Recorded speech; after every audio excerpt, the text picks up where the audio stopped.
So hi everyone, welcome back to my channel. आज की video में बात करने वाले हैं एथिक्स एंड कल्चर के बारे में। ये आपका जो है एक पर्टिकुलर सब्जेक्ट है, मतलब आपका पेपर है वोकेशनल का। और अगर आपको इसके ऊपर पर्टिकुलरली यूनिट 1, यूनिट 2 और जितनी भी आपकी यूनिट्स है उस पर्टिकुलर के ऊपर वीडियोस चाहिए, प्लस इंपॉर्टेंट क्वेश्चन आंसर की वीडियो चाहिए, तो कमेंट्स में मुझे जल्दी से जल्दी बता दो। आज की वीडियो में हम डिस्कस करने वाले हैं इसका सिलेबस। पहला आपकी यूनिट रहने वाली है introduction, that is basics of ethics. Ethics के बेसिक क्या होते हैं ये तो आपको सबको पता होना चाहिए, क्योंकि ये पेपर ना बहुत ईजी होने वाला है। अगर आपने पेपर लिया है तो बहुत ही अच्छी काम किया है। पेपर बहुत ईजी है और बहुत स्कोरिंग है ये वाला। बट एक चीज आपको बताना चाहिए कि इन पर्टिकुलर वर्ड्स के meaning, that is getting to know each other, how to expect from the course, मतलब what to expect from the course, कि इस कोर्स को पढ़ने के बाद आप क्या क्या चीजें क्या क्या चीजें कर सकते हो, क्या क्या चीजें इस कोर्स से एक्सपेक्ट कर सकते हो। Recognition of our common humanity, मतलब कि एक ह्यूमैनिटी के लिए जो है क्या क्या चीजें पता होनी चाहिए आपको, ताकि लोग जो है वो एक तरह से कहते हैं ना ह्यूमैनिटी फॉलो करना, इंसानियत फॉलो करना, वो चीजें। फिर होता है empathy, compassion and justice. Empathy मतलब कि लोगों के प्रति मतलब ये नहीं होना चाहिए कि जब कोई इंसान दुखी है तो आप खुशियां मना रहे हो, आपको उससे दुखी ऐसे नहीं दुखी हो जाओ, पर हाँ उसको एनकरेज करना चाहिए कि वो दुखी ना हो और वो जो है अपनी जो भी पर्टिकुलर इशू है उससे लड़ सके।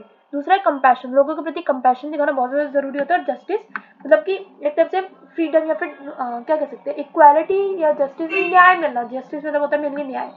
दूसरी यूनिट आपका the role of intelligence, reason and emotions. तो रोल ऑफ इंटेलिजेंस क्या रहता है? पहला है discriminate, what is the right thing to do, मतलब कि क्या क्या चीजें जो है सही है करने के लिए। दूसरा है the art of conflict resolution, मतलब कि क्या क्या आर्ट है, मतलब art of conflict resolution.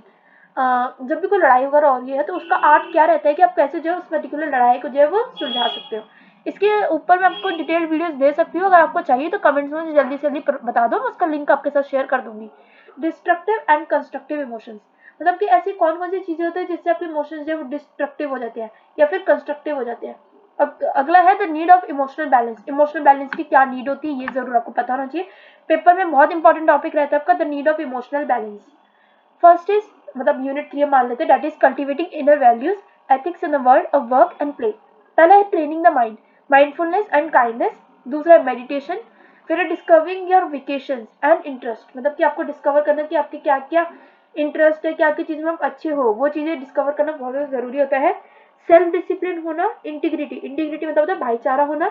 Commitment होना, मतलब कि कोई भी काम अगर आपको करने ना, तो आपने सोचा कि इस संडे तक मुझे काम करना है तो ट्राई करो तो सैटरडे तक ही कर लो, बट ये नहीं होना चाहिए कि हाँ संडे का काम है तो मंडे ट्यूसडे तक हो रहा है तो कोई फर्क नहीं पड़ता।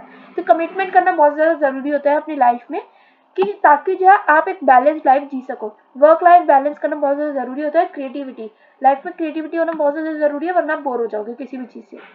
Striving for a better world, outreach activities जैसे कि मीन्स एंड एंड्स। दूसरा है डिबेट एंड डायलॉग, मतलब डिबेट करना, उसके क्या क्या डायलॉग हो सकते हैं। Culture as shared values, creating and sustaining ethical culture.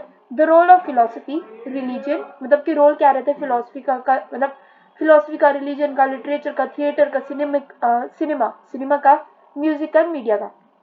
इसके अलावा अगर आपको प्रैक्टिकल के ऊपर एक सेपरेट वीडियो चाहिए तो मुझे बता देना।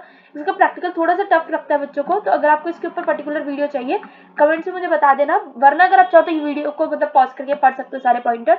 बट मैं आपको ये बोलूंगी अगर आपको प्रैक्टिकल बनाना है तो मुझे कमेंट से बता देना कि टॉपिक का नाम लिख देना, कि जो भी आपका पेपर का नाम है वो ethics and values, #BSc, please provide the practical, या फिर कमेंट में लिख देना प्लीज प्रोवाइड प्रैक्टिकल, या provide practical video for the same. तो मैं इतने में भी वीडियो आपके लिए बना दूंगी, अगर क्योंकि मुझे बस ये चाहिए कि एटलीस्ट बच्चे जो मुझे कमेंट करें उस पर्टिकुलर टॉपिक पे मैं वीडियो बनाऊँ तो ज़्यादा अच्छा रहेगा आपके लिए भी।